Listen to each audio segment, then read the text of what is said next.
नमस्कार विद्यार्थियों, हमारा टॉपिक चल रहा था छंद और अब हम उन छंदों की चर्चा करेंगे जो सामान्यतः स्नातक के तीनों वर्षों में आ रहे हैं, किसी कवितांश में और स्नातक के तृतीय वर्ष में सीधे सीधे पाठ्यक्रम के अंदर ये छंद आ रहे हैं। इससे पहले हमने जब छंद का परिचय पढ़ा तो हमने उसके तीनों प्रकार पढ़े। आज हम उन्हीं प्रकारों में से कौन कौन से हमारे लिए मोस्ट इंपॉर्टेंट है, महत्वपूर्ण है, उन्हीं की चर्चा करेंगे। तो सबसे पहले बड़ा सामान्य सा हम दोहा, सोरठा, चौपाई और रोला,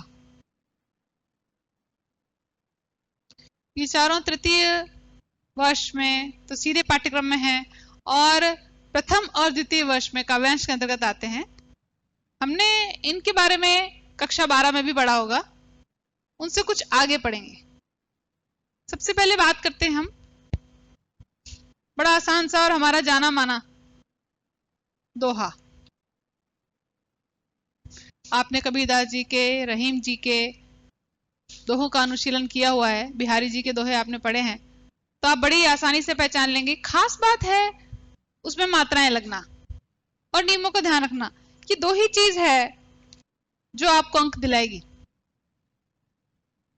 लेखन शैली आपकी, किस तरीके से आप लिखते हैं, और साथ में क्या आपने उस संपूर्ण को उसमें उत्तर में समाहित किया है या नहीं किया है। तो दोहे के साथ लेते हैं, सीधी सीधी बात है। यह विषम मात्रिक है और विषम मात्रिक नहीं, अर्धसम मात्रिक है। यह अर्धसम मात्रिक है। अर्धसम क्यों? क्योंकि 4 चरणों में दो चरणों की मात्राएं मिलती है। कैसे मिलेगी? 4 चरणों में होंगे तो। खास बात, प्रथम और तृतीय की मात्रा एक सी होगी जो कि 13-13 होगी, और द्वितीय और चतुर्थ चरण की चरणों के नाम लिखे मैंने, ठीक है। प्रथम और तृतीय चरणों में 13-13 मात्राएं और द्वितीय तथा चतुर्थ चरण में 11-11 मात्राओं का संयोजन मिलेगा। साथ ही अब मात्राओं की गणना कैसे करते हैं, अपन लगा के देखते हैं कि किस प्रकार कहां त्रुटि होने की संभावना होती है। अगली बात, इसमें अंत में तुकबंदी होगी। आप किसी भी दोहे को पढ़ के देख लीजिए, तुकबंदी का मतलब है कि द्वितीय चरण और चतुर्थ चरण जो है, अंतिम चरण जो है, उनके अंतिम वर्णों का उच्चारण एक जैसा होगा, उसे कहेंगे हम तुकबंदी, ठीक है। और तुकबंदी के साथ साथ एक और खास बात इसके अंदर जो है, अंत में मात्राओं का संयोजन किस प्रकार होगा? गुरु और लघु संयोजन। गुरु और लघु संयोजन। बस ये चीज आप इसी प्रकार बिल्कुल पॉइंट बना के लिख दीजिए। कैसे? दोहा छंद क्या है? दोहा छंद, पहली बात, अर्धसम मात्रिक छंद है, ठीक है। दूसरी बात, प्रथम और तृतीय चरण में 13-13 मात्राएं और द्वितीय तथा चतुर्थ चरण में 11-11 मात्राओं का संयोजन मिलेगा, इसलिए अर्धसम मात्रिक हो गया। इन दो की एक जैसी, इन दो की एक जैसी। मैंने आपको पहचान बताई थी कि पहचान हमें कैसे करनी है, कि कोई भी दो चरणों की मात्राएं यदि बराबर है तो वो अर्धसम मात्रिक हो जाएगा।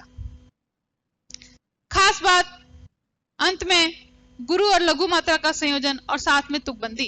अब एक दोहा लिख करके देखते हैं हम, और उस दोहे के ऊपर हम मात्राएं लगाते हैं, किस प्रकार लगते हैं। बड़ा आसान सा कोई लेते हैं जो हमारे पाठ्यक्रम में भी आया हो या हमारा बहुत ज्यादा सुना हो।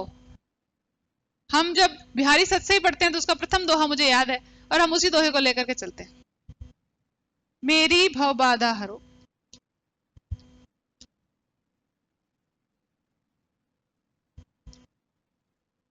राधा नागरी सोई।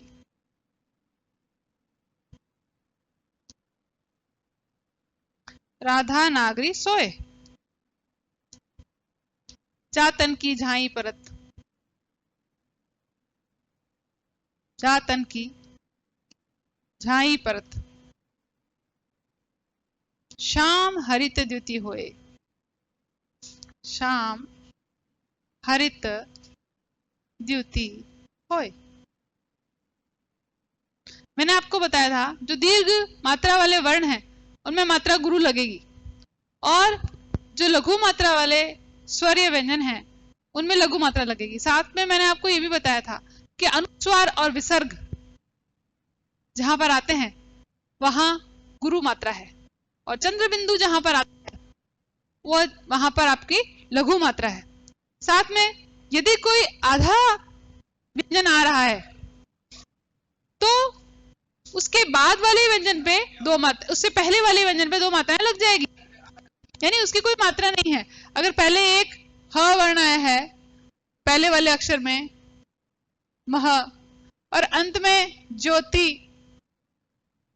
ज्योति आया है, तो इसकी मात्रा इस पे लग गई और ये गुरु हो गया। संयुक्त अक्षर है, सीधी सीधी बात है कि दो व्यंजनों का मेल है उसके अंदर, तो वो अपने आप ही गुरु हो जाता है। अब यहां मात्रा लगाते हैं मेरी, मां पे एक ही है, लगाते चलिए। अब इसमें एक और खास बात रहती है कि कभी कभी ऐसा होता है कि किसी लघु मात्रा वाले वर्ण पे यदि आपने बलाघात दिया है तो वहां पर भी गुरु मात्रा का प्रयोग किया जाता है। तो कभी कभी ऐसा होता है कि हमने ऐसा दोहा याद किया या परीक्षा में ऐसा दोहा, चौपाई, रोला, सोठा, कोई भी छंद आपके आ गया और वहां पर लघु होनी चाहिए और नियम अनुसार आपके दीर्घ लग रही है, तो आप ये अंदाजा लगा लीजिए कि वहां पर स्वराघात या बलाघात है, इसलिए वहां पर लघु का गुरु हो जाता है। बाकी नियम हम पढ़ चुके हैं कि क्या लघु और गुरु के नियम, तो लगा लीजिए। ये अब गिनिए इनको, 2 2 4 5 6 7 8 9 10 11 और 12 13, कितनी हो गई? अब आप, ये प्रथम चरण था, ठीक है, ये द्वितीय है, ये तृतीय है और ये चतुर्थ है। अब आप जब इसकी मात्रा लगा चुके और इसकी मात्रा लगाएंगे तो बराबर बराबर आपको मिलेगी, वही 13। और दूसरे चरण की 11 देख लीजिए, 1 2 3 4 5 6 7 8 9 और 10 11। अब आप ये कहोगे कि यहां पर मात्रा की गड़बड़ है, राधा नागरी। अभी देखिए यहां पर ये त्रुटि है, नागरी जो शब्द है यहां पर ये गुरु में आ जाता है मात्रा के बदलते ही। अब गिनिए तो आपके पूरी की पूरी 11, 2 2 4 2 6 2 8 2 10 और 1 11, 13 11, 13 11 का संयोजन आपको मिल रहा है, तो पता चलता है ये दोहा रोला। अब पूरा उत्तर आपका, ये डायरेक्ट पूछ लिया आपको कि दोहा छंद किसे कहते हैं, उसकी विशेषताएं बताइए, उदाहरण दीजिए, तो ये आपके सामने रहा।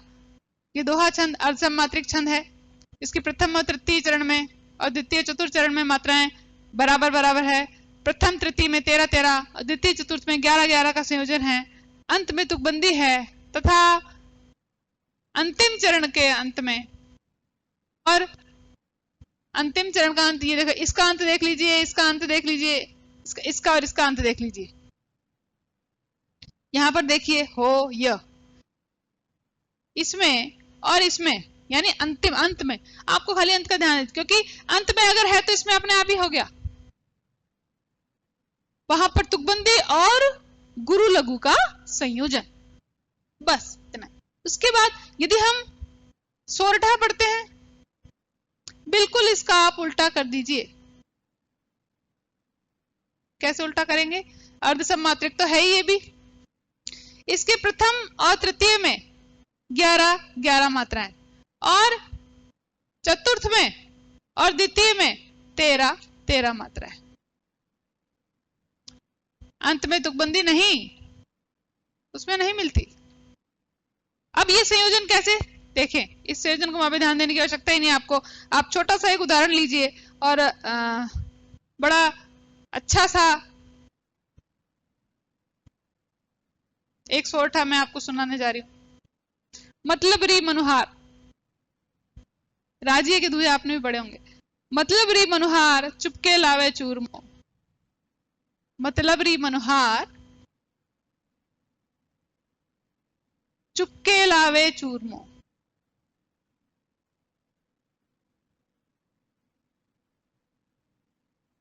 और बिन मतलब मनुहार छाछ न पावे राजिया। बिन मतलब मनुहार, छाछ लिख दीजिए, चाहिए राब भी कहीं कहीं मिलता है, राब न पावे राजिया।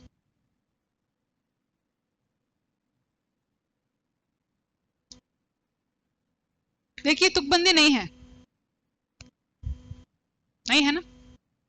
उसमें इसमें और इसमें तुकबंदी मिल रही थी, इसमें इसमें और इसमें तुकबंदी मिल रही है, इसलिए मैंने आपको कहा दोहा के साथ हमेशा सोरठा पढ़ाती हूं मैं, ताकि याद करने में आसानी रहे आपको कि जो विशेषताएं दोहा में मिलेगी आपको उसके बिल्कुल विपरीत, बिल्कुल उल्टा कर दीजिए, आपको सोरठा तय हो जाएगा।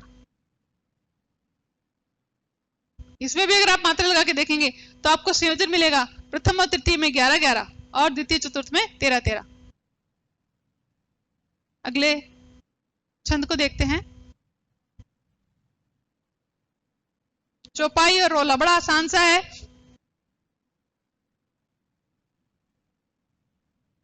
चौपाई 4 चरण,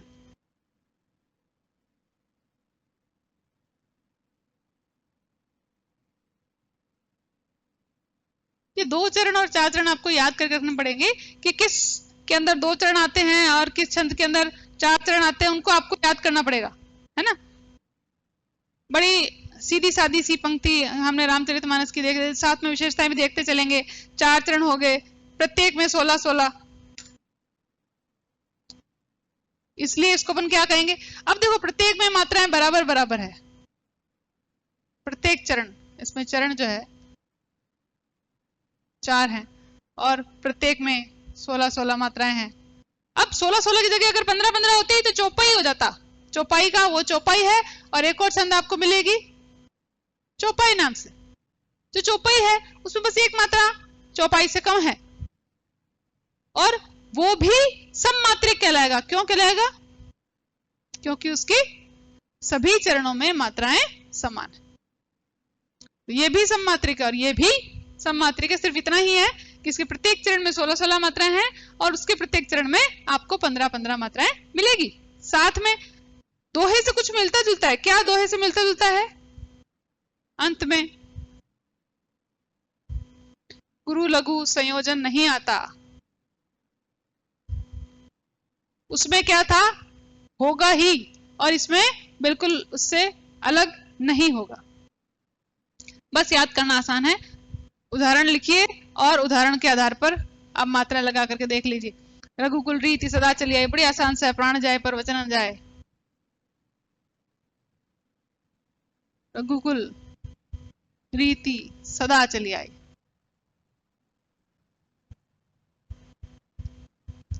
प्राण जाए पर वचन न जाए।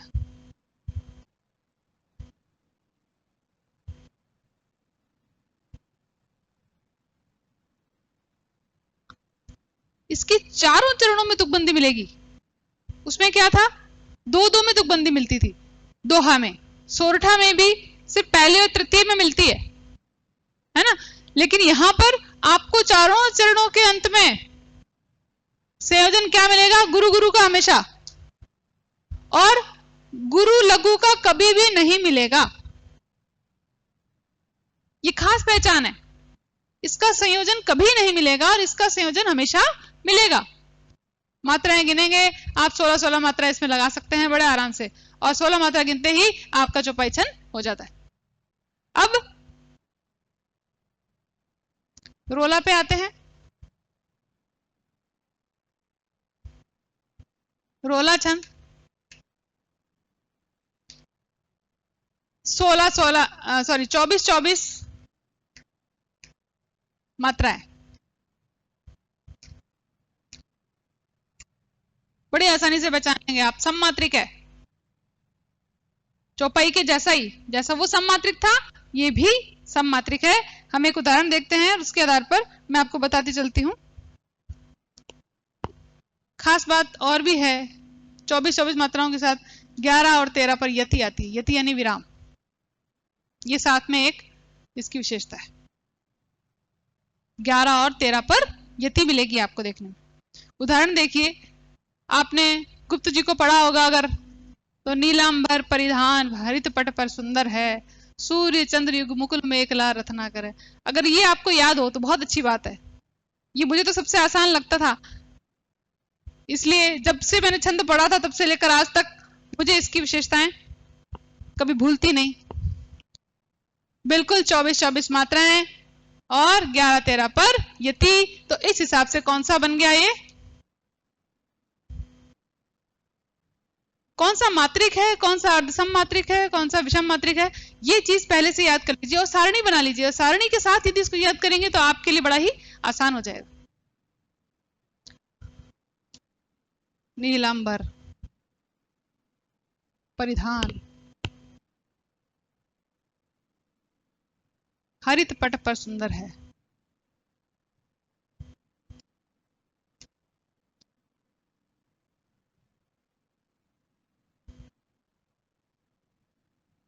मात्राएं लगा लीजिए।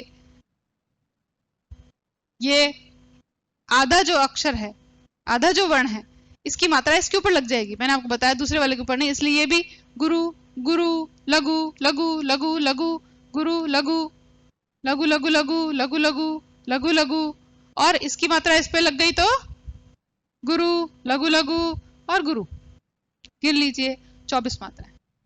बस ये मात्रा और वर्णों की गिनती का ही खेल है। मैंने आपको कहा था यदि परिभाषा आपको याद है, गण आपको याद है, यति आपको, गति कहाँ होती है, कैसे होती है, इन सब के मायने अगर इन शब्दों का अर्थ आपको पता है तो आपके लिए बड़ा आसान हो जाएगा अब आगे की चीज को याद करना। अब आपके लिए सिर्फ थोड़ा सा रटने का कॉलम बचता है, किसमें 24 है, किसमें 11-13 पर यति है, किसमें 16 मात्राएं हैं, किसमें 11-13 का संयोजन है और किसमें 13-11 का संयोजन है, कौन सा छंद किस दूसरे छंद का विपरीत है। बस इतना ही आपको याद करना रह जाएगा।